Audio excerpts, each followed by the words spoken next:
Oi, esse vídeo tem como objetivo te fazer compreender um pouco mais sobre a criminologia. É uma disciplina que passa pelos organogramas de diversos cursos de graduação, dentre eles o curso de Direito. E de forma bem sucinta, de forma bem objetiva, a ideia aqui é explorar com você o conceito, a finalidade, o método de estudo dessa disciplina e algumas outras características que são conexas a essa discussão. Então, a gente começa partindo do pressuposto de que a criminologia é uma ciência interdisciplinar. Ela é uma ciência não só interdisciplinar, como ela também tem uma pegada teleológica. O que é que isso significa dizer? Criminologia é uma ciência que necessariamente precisa alcançar uma finalidade social, ela precisa ter uma finalidade social, ela precisa ter um contato com o meio social, com a sociedade. Então, ela não pode ser uma ciência meramente descritiva, meramente teórica, ela não pode ser uma ciência afastada do comportamento social, já que o foco primordial dela é justamente analisar os comportamentos que se desenvolvem na sociedade e, em específico, os comportamentos que podem contribuir de alguma forma para a prática de crimes. Então, a gente começa explorando o conceito dizendo o seguinte: a criminologia é a ciência empírica e interdisciplinar que estuda o crime, o criminoso, a vítima e as formas de controle social. Então, por que ela é uma ciência empírica? Eu retomo o que eu acabei de te falar aqui.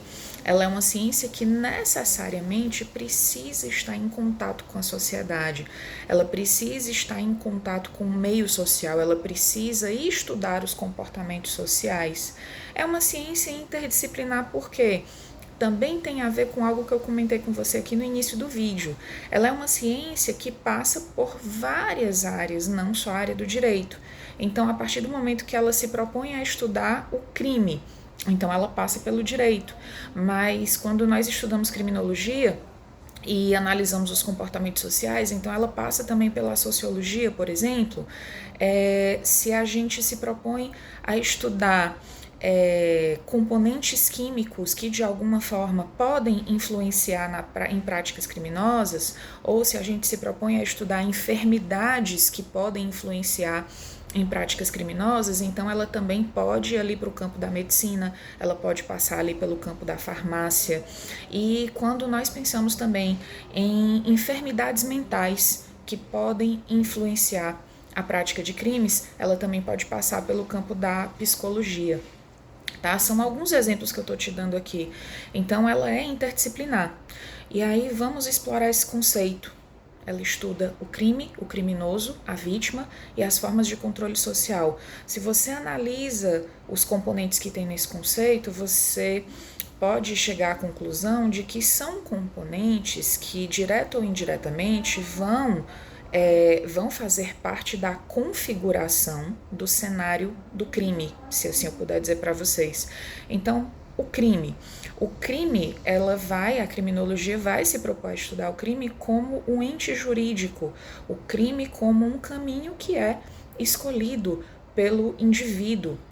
Então, quando nós analisamos as doutrinas, as literaturas que falam sobre criminologia, nós conseguimos perceber que os autores falam quase que em uníssono, que o crime existe desde a antiguidade, os grandes criminólogos falam isso, o crime existe desde a antiguidade, existem registros bíblicos sobre a prática de crimes, então o crime passou a ser estudado, se ele faz parte dessa convivência em sociedade, se ele existe desde a antiguidade, desde que o homem se fez presente na sociedade, então vamos estudar por que o crime ocorre.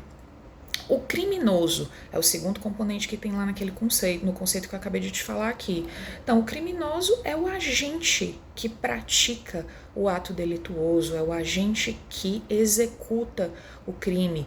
Então, na criminologia, fazendo aqui só uma pequena ramificação dessa fala, quando nós estudamos os principais modelos ou as principais escolas criminológicas, nós verificamos o quê? Existe uma escola que se propõe a estudar o crime, né? O crime como um caminho, como uma escolha do criminoso, né? Naquela perspectiva bem metafísica. Então, o nome dessa escola nós chamamos de escola clássica. Quando a gente vai para a figura do criminoso, uma das teorias que ganha muito destaque no estudo da criminologia é a teoria do delinquente nato.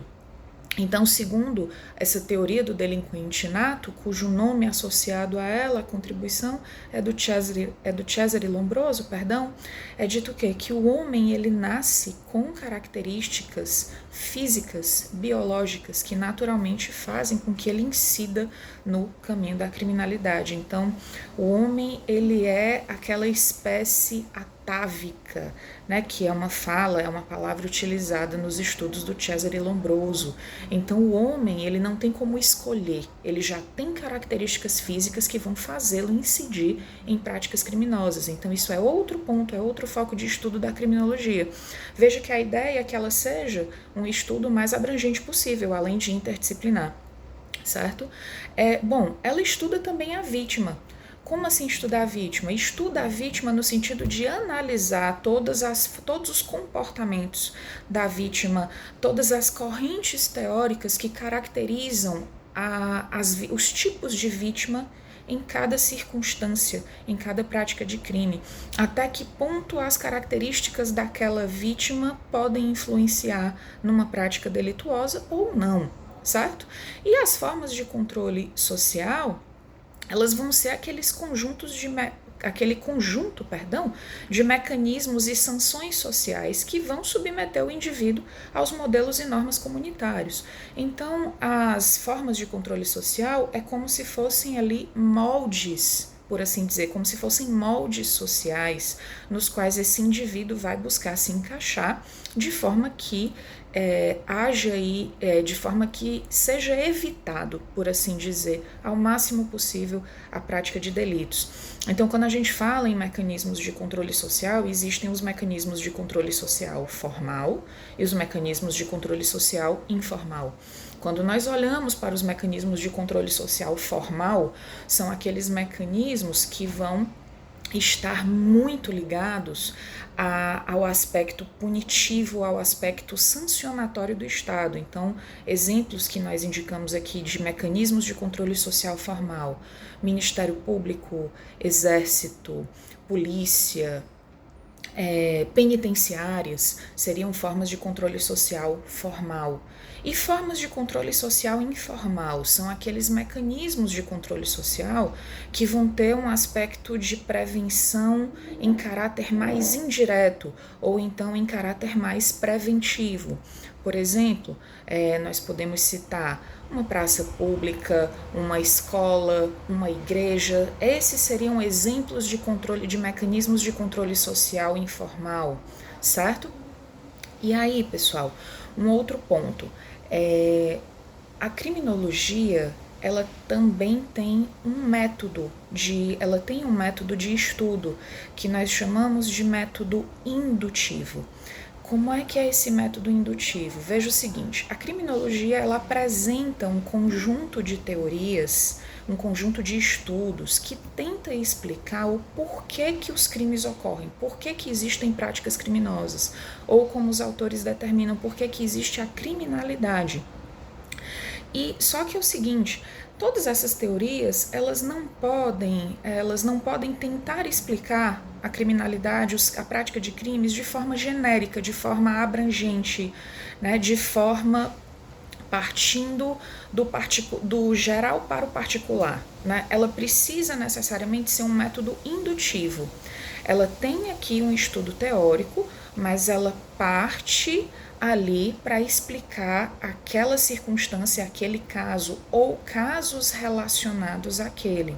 Mas eu vou ter também na criminologia outras teorias que buscam explicar outros tipos de práticas delituosas, tá?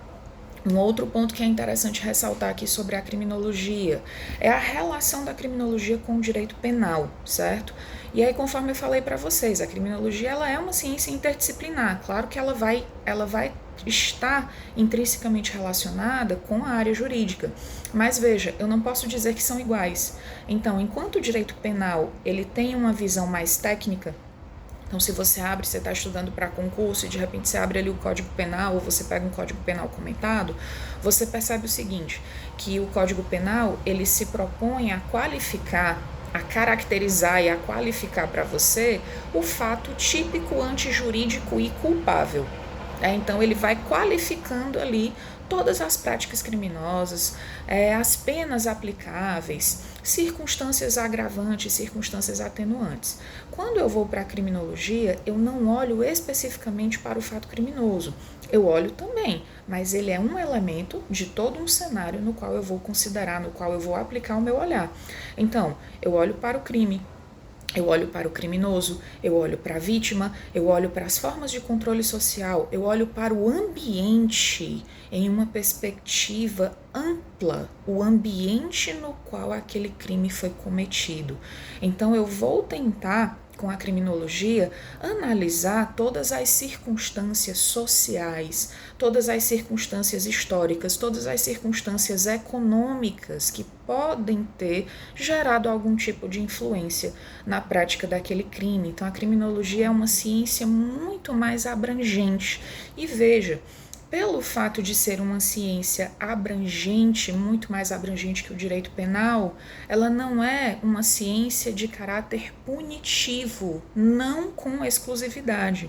Ela tem sim um aspecto punitivo, mas a grande perspectiva que o ponto mais forte da criminologia, na realidade, é tentar explicar, é tentar analisar todas as questões que influenciam em práticas criminosas de forma que esses crimes possam ser evitados. Então a criminologia ela tem um aspecto muito mais preventivo do que punitivo, embora nos estudos da criminologia a gente também encontre o aspecto punitivo e também encontre referências relacionadas ao aspecto ressocializador da pena, por exemplo, né, já que a pena ela entra aqui no espectro de estudo da criminologia. Tá bom? Então, essas são algumas considerações iniciais, certo? Sobre conceitos, sobre os pontos principais aqui dessa disciplina, que são alguns pontos que são inclusive cobrados em questões de concurso. Mas eu venho trazendo em seguida outros vídeos que aprofundam alguns outros pontos relacionados aqui com a criminologia. Então, muito obrigada por ter assistido e fica bem.